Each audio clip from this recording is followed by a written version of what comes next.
बिस्मिल्लाहिर्रहमानिर्रहीम। नाज़रीन व सामीन अस्सलाम वालेकुम।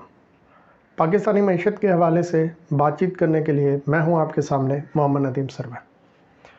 नाज़रीन, आज से हम अपने इस चैनल यानी लर्निंग इकनॉमिक्स पर एक नया सिलसिला शुरू कर रहे हैं, जिसमें हम आपसे बात करेंगे पाकिस्तानी मईशत में होने वाली अहम डेवलपमेंट्स पर। यानी हम आपके सामने इस चीज़ को बयान करेंगे कि गुज़िश्ता चंद सालों में पाकिस्तानी मईशत में कहाँ कहाँ बेहतरी आई है और कहाँ कहाँ मसाइल हैं, यानी खुशखबरियाँ क्या हैं और फ़िक्रमंदियाँ क्या हैं।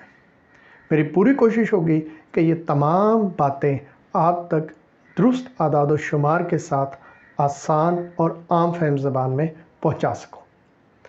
तो अगर आपको इस सिलसिले से दिलचस्पी है और आपने अभी तक मेरे चैनल को सब्सक्राइब नहीं किया तो मेरे चैनल को सब्सक्राइब कर लें, साथ लगे बेल आइकन के बटन को दबा दें ताकि इस सिलसिले की तमाम वीडियोस की इत्तलात आप तक बर वक्त पहुँच जाए।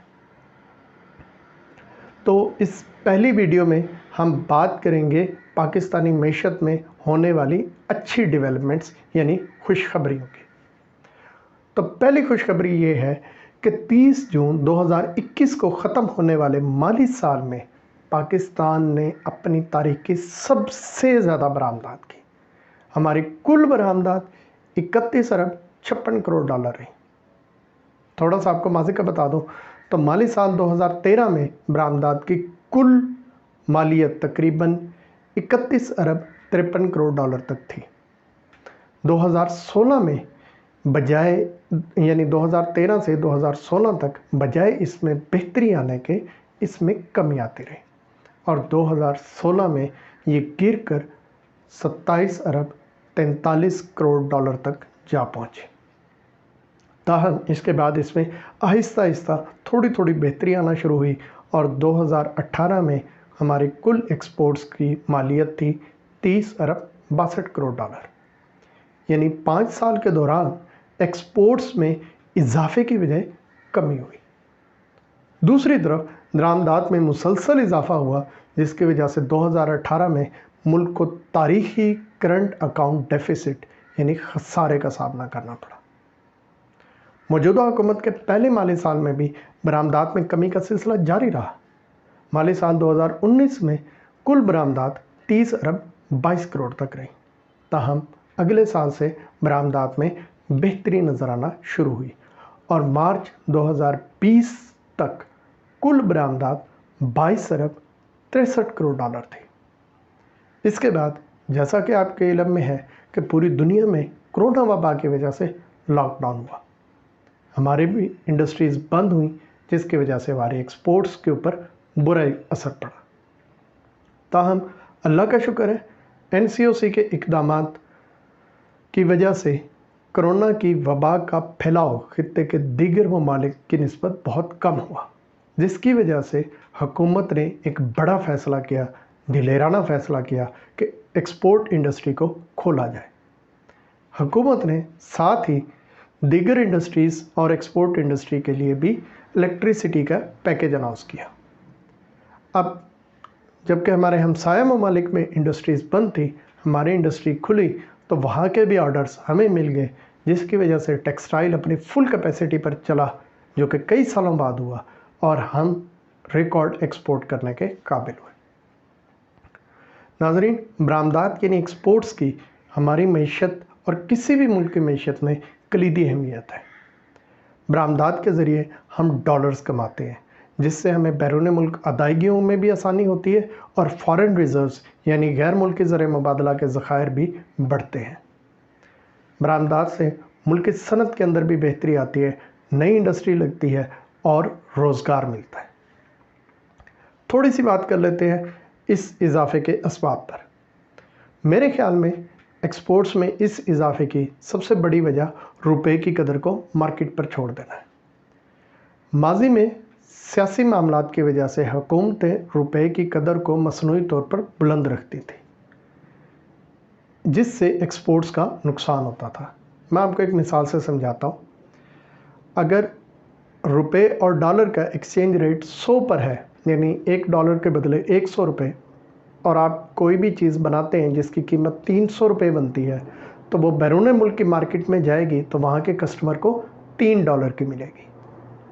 लेकिन अगर हुकूमतें मदाखलत करके फॉरेन रिज़र्व्स को इस्तेमाल करके इस कदर को 100 से 50 पर ले आती हैं तो ये बात सुनने में तो बड़ी अच्छी लगती है, लेकिन अब वही चीज़ जो आपने बनाई थी और कीमत आपने 300 रुपये रखी थी, जब आप बाहर भेजेंगे तो उसकी कीमत होगी $6। यानी कि बाहर के कस्टमर के लिए वो चीज़ महंगी होगी, जिसकी वजह से वो या तो आपकी चीज़ नहीं ख़रीदेगा या कम तादाद में ख़रीदेगा, और इसका मनफी असर बराह रास्त आपकी इंडस्ट्री और रोज़गार पर पड़ेगा। दूसरी तरफ दरामदात सस्ती होंगी, जिसकी वजह से चीज़ें यहाँ बनाने के बजाय बाहर से मंगवाना ज़्यादा सस्ता होगा और यहाँ की इंडस्ट्री के ऊपर उसका भी बुरा असर पड़ेगा। इस हुकूमत ने इस रुपए की कदर को मार्केट पर छोड़ दिया, जिसकी वजह से एक्सपोर्ट सेक्टर को फ़ायदा हुआ। दूसरी बात, एनर्जी रेट। इस हुकूमत ने आते ही टेक्सटाइल और एक्सपोर्ट के दीगर बड़े सेक्टर्स को जो एनर्जी है वो खित्ते के दीगर ममालिक के बराबर रेट पर देना शुरू की, जिसकी वजह से इनकी कॉस्ट ऑफ प्रोडक्शन कम हुई और ये एक्सपोर्ट करने के काबिल हुए, एक्सपोर्ट बढ़ी। तीसरी वजह है आईटी एक्सपोर्ट्स। पाकिस्तान की तारीख में पहली दफ़ा हमने $2 अरब से ज़्यादा की आईटी एक्सपोर्ट्स की हैं, और इसका मेन क्रेडिट जाता है पाकिस्तान के नौजवानों को, जिन्होंने खुद मेहनत करके अपने स्किल्स डेवलप की, मुख्तलिफ फ्रीलांस प्लेटफॉर्म्स पर उन्हें बेचा, सॉफ्टवेयर डेवलप किए, उनको बेचा और मुल्क के लिए डॉलर्स कमाए। ताहम यहाँ पर डिजी स्किल्स और सदर ममलिकत के आर्टिफिशियल इंटेलिजेंस प्रोग्राम जैसे हुकूमती इक़दामात की तारीफ़ करना भी बनता है। एक बात और आपको बता दूं कि एक्सपोर्ट्स में मुसलसल इजाफे की खातिर हुकूमत 14 अगस्त से एक नई पॉलिसी लागू करने जा रही है, जिसमें खाम माल पर टैक्सेस को बहुत कम किया जा रहा है। इस एक्सपोर्ट्स पॉलिसी की दीगर तफसीलात भी आपके सामने बहुत जल्द पेश करूँगा। अब बात करते हैं दूसरी अच्छी खबर पे। तो दूसरी अच्छी खबर ये है कि गैर मुल्की ज़र मुबादला के ज़खायर 16 जुलाई 2021 को पाकिस्तान की तारीख की बुलंद तरीन शरह यानी 25 अरब 13 करोड़ डॉलर तक थे। गैर मुल्की ज़र मुबादला के ज़खायर में इस इजाफे की बड़ी वजह है हमारी एक्सपोर्ट अर्निंग और तारीखी रेमिटेंसेस। गुज़िश्ता माली साल बैरून मुल्क मुकीम पाकिस्तानियों ने तारीख में सबसे ज़्यादा रेमिटेंसेस भेजे, जिनकी कुल मालियत थी 29.3 अरब डॉलर। ज़र मुबादला के ज़खायर में इजाफे की तीसरी वजह थी यूरो बॉन्ड की सूरत में मिलने वाला कर्जा। सामीन, ज़र मुबादला के ज़खायर जितने बेहतर होंगे, हमारा रुपया उतना मुस्तहकम होगा, मार्केट के अंदर गैर यकीनी सूरत हाल में भी कमी आएगी और इससे हमारी मईशत के ऊपर बराह रास्त मुस्बत असर पड़ता है। इसके साथ तीसरी और आखिरी खबर जिस पर हम इस वीलॉग में बात करेंगे वो है रिकॉर्ड टैक्स महसूलात। जी हाँ, एक्सपोर्ट्स और फॉरेन रिज़र्व्स की तरह FBI ने गुज़िश्ता माली साल तारीख में पहली दफ़ा 4000 अरब रुपए से ज़ायद यानी कुल 4732 अरब रुपए के टैक्स महसूलात इकट्ठा किए। टैक्स महसूलात हुकूमत की आमदनी है, जिसे हुकूमत अपने अखराजात में इस्तेमाल करती है। टैक्स महसूलात जिस कदर ज़्यादा होंगे, हुकूमत के लिए अपने अखराजात को पूरा करना उस कदर आसान होगा और इसके लिए कर्ज़े की ज़रूरत कम से कम होगी, जिससे मुल्क में खुद इन्हसारी आएगी और हुकूमत गरीब और पिसे हुए तबकात की मदद ज़्यादा आसानी से कर सकेगी।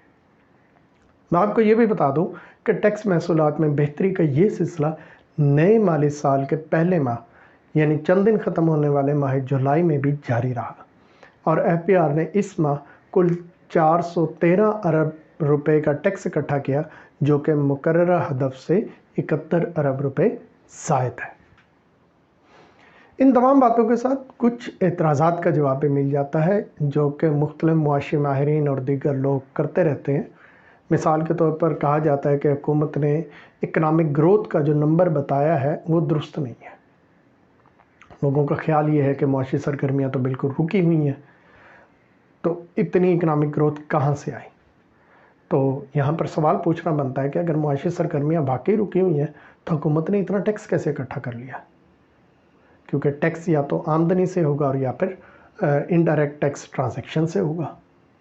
اسی طرح ایکسپورٹس کے حوالے سے بھی کچھ لوگوں کا یہ کہنا ہے کہ ایکسپورٹس اس لیے بڑی ہیں کہ مقامی مارکیٹ کے لیے تیار کی گئی اشیاء لوگ خرید نہیں پا رہے، اور چونکہ یہاں پر معاشی سرگرمیاں رکی ہوئی ہیں، لوگ اشیاء خرید نہیں پا رہے، اس لیے کمپنیوں نے وہی چیزیں اٹھا کر ایکسپورٹ کر دی۔ یہاں پر بھی سوال پوچھنا بنتا ہے کہ اگر مقامی طور پر خریداری نہیں ہو رہی تو اتنا سیلز ٹیکس کہاں سے اکٹھا کر لیا؟